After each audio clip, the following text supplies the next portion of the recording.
Chapter of history کے معزز سامعین، السلام علیکم۔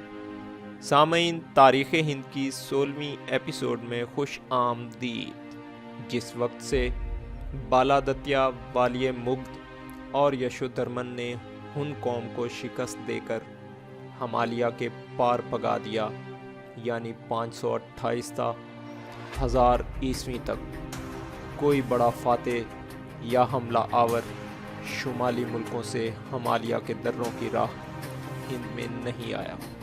اس کی ایک وجہ، جیسا کہ آگے بیان ہوگا، یہ تھی کہ ترکستان، فارس اور وسط ایشیا میں ایک نیا مذہب پھیل رہا تھا جسے اسلام کہتے ہیں۔ اہل عرب ان ملکوں کو فتح کرنے میں مصروف تھے، بس جب اپنے ہی گھر میں جنگ چھڑ رہی ہو تو ان ملکوں کے باشندے ہند پر چڑھائی کس طرح کرتے۔ سامعین، ویڈیو میں مزید آگے بڑھنے سے پہلے چیپٹر آف ہسٹری کو سبسکرائب کریں، اس ویڈیو کو لائک کریں اور بیل آئیکن پر ضرور کلک کریں۔ شکریہ۔ دوستو، اس زمانے میں ہندو باہر کے حملوں اور مفسدوں سے بچے ہوئے تھے۔ اب ہر طرف راجپوت راجاؤں کا دورہ تھا۔ انہوں نے بہت سی بڑی بڑی سلطنتیں قائم کیں، بڑے بڑے شہر آباد کیے اور ان میں بڑے بڑے عالیشان شوالے اور ٹھاکر دوارے بنائے جو ہندوؤں کے دیوتاؤں کے نام پر وقف کیے۔ ملک دولت سے مالا مال تھا، بدھ مت کا زوال تھا، ہندو دھرم اس کی جگہ عروج پر چڑھا جاتا تھا۔ اس کا مطلب یہ نہیں کہ یکایک بدھ مت مٹ گیا اور ہندو دھرم اوج پر پہنچ گیا۔ اصل حقیقت یوں ہے کہ کئی صدیوں تک بدھ مت گرتا اور ہندو مذہب ابھرتا رہا۔ ایک ہی کنبے کے کچھ لوگ بدھ تھے، کچھ ہندو۔ بہت سے راجاؤں نے ہند کو اور بدھ دونوں مذہبوں کو مساوی سمجھا اور دونوں کی برابر اعانت اور حمایت کی۔ پھر بھی یہ کہنا درست اور بجا ہے کہ بکرم کے عہد یعنی 400 عیسوی کے قریب سے بدھ مت کا زوال اور ہندو مذہب کا عروج شروع ہوا، اور ہوتے ہوتے 1000 عیسوی تک یہ حالت ہو گئی کہ بدھ مذہب ہند سے معدوم ہو گیا اور ہندو مذہب اس کی جگہ قائم ہو گیا۔ اس کے دو اسباب ہیں۔ اول یہ کہ اس زمانے میں ہندوؤں کے بڑے بڑے عالم اور مشہور واعظ تھے جن کی تعلیم کا بڑا اثر ہوا اور جن کا ذکر آگے آئے گا۔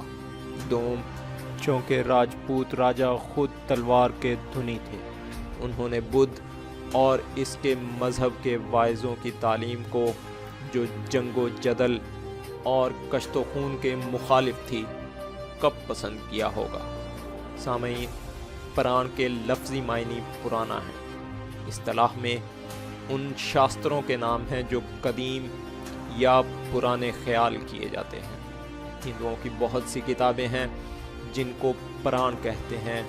وہ آج کے زمانے کے مقابلے میں یہ کتابیں بے شک بہت پرانی اور قدیم ہیں، کیونکہ ان میں سے بہت سی اب سے 1200 برس پیشتر تصنیف ہوئی تھیں۔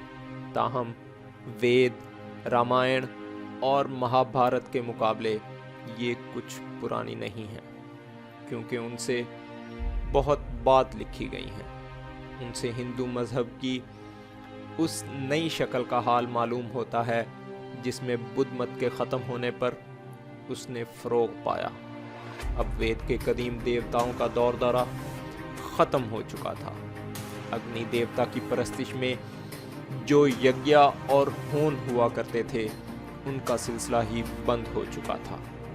منو جی کے زمانے میں بعض لوگوں نے ٹھاکر دوارے بنانا اور ان میں ٹھاکروں کی پوجا شروع کر دی تھی۔ منو جی ان سے ناراض تھے اور چاہتے تھے کہ یہ بدعت سے باز آئیں اور وید کے قدیم دیوتاؤں کی پناہ لیں، لیکن اب تو زمانہ ہی بدل گیا تھا اور زمانے کے ساتھ وید کا دھرم بھی چھپ گیا تھا۔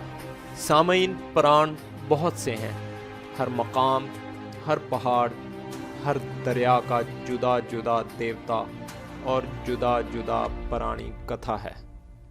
یہ کتھا بھی پران ہی ہے، لیکن بڑے اور مستند پران 18 ہیں۔